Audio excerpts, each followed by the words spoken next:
Bonjour à tous, je suis Dr Ngou Patrick, médecin, pédiatre, président de l'association Green Heart Cameroun qui œuvre pour la promotion de la santé et la protection de l'environnement au Cameroun. Ce matin, je vais vous parler de l'éducation à la santé en Afrique subsaharienne, l'expérience du Cameroun, l'expérience de notre association. Nous partons de la charte d'Ottawa qui pour nous est universelle, s'adapte pratiquement à tous les pays, à tous les systèmes éducatifs, à tous les systèmes sanitaires. L'éducation pour la santé est le processus par lequel les personnes ou les groupes de personnes apprennent les facteurs favorisant de la promotion, de l'entretien et de la restauration de la santé.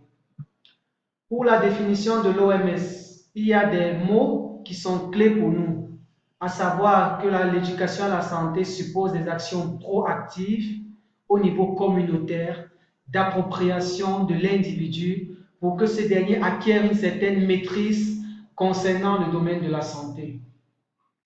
Eh bien, le Cameroun n'est pas en reste, puisqu'en septembre 2017, un atelier a été organisé par l'UNESCO sur l'éducation et la protection de la petite enfance, qui est l'une des priorités pour atteindre les objectifs de développement durable.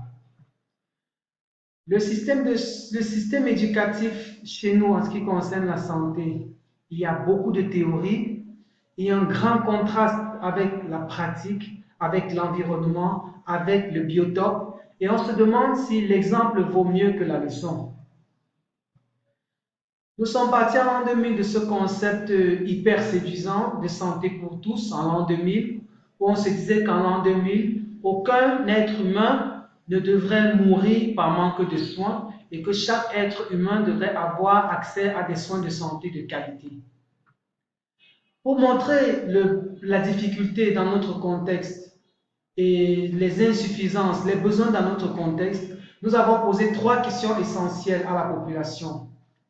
La première question était de savoir est-ce que le paludisme tue? Pour prendre le cas du paludisme, sachant que le paludisme c'est la première cause de mortalité chez les moins de 5 ans au Cameroun. Est-ce que le paludisme tue? 95% de la population répondait de façon affirmative, oui, le paludisme tue. La deuxième question qui a été posée c'est, qu'est-ce qui tue dans le paludisme? Et là, 95% de la population n'était pas capable de répondre à cette question. Qu'est-ce qui tue dans le paludisme? On se rend donc compte qu'on a d'une part une maladie qui est extrêmement mortelle et d'autre part une population qui est extrêmement sous-informée par rapport à cette pathologie. La troisième question qui a été posée était chez des personnes âgées, hypertendues, qui prenaient des médicaments depuis plus de 20 ans. On leur demande, vous prenez un médicament pour la tension, quel est le nom du médicament que vous prenez? Et la plupart répondaient, je prends un comprimé matin et soir, mais je ne connais pas le nom du médicament. Vous vous rendez compte que quelqu'un peut prendre un médicament pendant 20 ans, un comprimé matin et soir, et n'est pas capable de donner le nom du médicament. Donc, cette diapositive résume une étude qui a été faite à Yaoundé, dans un hôpital pédiatrique, où nous nous sommes rendus compte que des enfants qui étaient décédés, il y avait un lien entre le décès et le niveau éducatif des parents ou des tuteurs. La plupart des enfants qui étaient décédés avaient des parents qui n'avaient aucun niveau éducatif. Nous parlons donc d'éducation en général et encore de plus spécifiquement d'éducation à la santé. Cette diapositive résume un peu la notion de promotion de la santé d'une part. Vous avez sur cette affiche un naturopathe qui dit traiter le VIH à base de rayons solaires. Il demande de venir avec la charge virale. Il dit avoir découvert la pile atomique, la pile à rayonnement et la pile à couleur. Il dit tuer le VIH, brûler le VIH. Donc nous voyons bien dans notre contexte le lien entre la promotion de la santé et la protection de la santé. Ces deux entités qui ne peuvent pas être dissociées.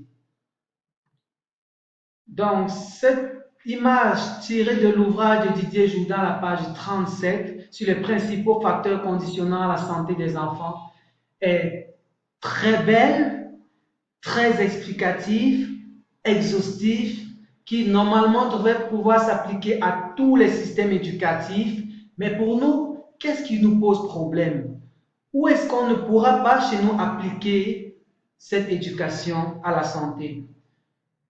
Comment faire le lien entre la théorie, les enseignements à l'école et la pratique, ce que les enfants retiennent en fin de compte et que nous sommes sûrs qu'ils vont reproduire tout au cours de leur vie. Donc, le paradoxe, c'est que dans notre système éducatif, il y a quand même de bonnes écoles, on ne va pas le nier, il y a de bons programmes d'enseignement, mais l'accès à l'éducation, l'accès à la santé n'est pas réparti de façon horizontale. Il y a des extrêmes. Là, par exemple, en zone périurbaine à Yaoundé, qui est la capitale, nous avons une école primaire et maternelle, et l'image que vous voyez n'est rien d'autre que la toilette de l'école. Vous vous rendez compte qu'on vient de faire un cours sur l'éducation à la santé aux enfants, où on leur dit qu'il faut défricher autour des maisons, on peut être mordu par un serpent, et là vous voyez la toilette de l'école, où on se dit qu'il faut se laver les mains quand on sort des latrines, où on parle d'intimité, mais vous voyez à quoi ressemble la toilette d'une école en zone périurbaine. Également dans la salle de classe, vous avez une maîtresse, une institutrice, qui tient 2 salles de classe, à gauche le cours élémentaire 1, à droite le cours élémentaire 2. Une salle qui n'a pas de plafond, une salle qui n'a pas de porte, une salle qui n'a pas de fenêtre. Et on dit aux enfants que quand ils rentrent le soir, ils doivent fermer les fenêtres, ils doivent veiller à ce qu'il y ait des grilles de protection sur les fenêtres. On parle de l'accès à l'eau potable. Vous avez dans cette salle de classe un seau d'eau avec un gobelet dans lequel tous les enfants s'abreuvent. Est-ce normal que tous les enfants boivent dans un seul gobelet? Comment donc faire intégrer l'éducation à la santé chez ces enfants? Est-ce qu'on devrait rester dans la théorie? Parlant de santé en elle-même, nous avons ici une petite fille de 4 ans qui a un paludisme grave avec une anémie et qui continue de venir en cours, qui est régulièrement absente à l'école à cause de la maladie. Le comble, c'est que nous avons proposé des soins, nous avons fait des consultations et des traitements gratuits et les parents ont refusé les médicaments sous prétexte que leur enfant n'est pas malade et qu'ils ne seront pas garantis de la sécurité des médicaments qui seront donnés.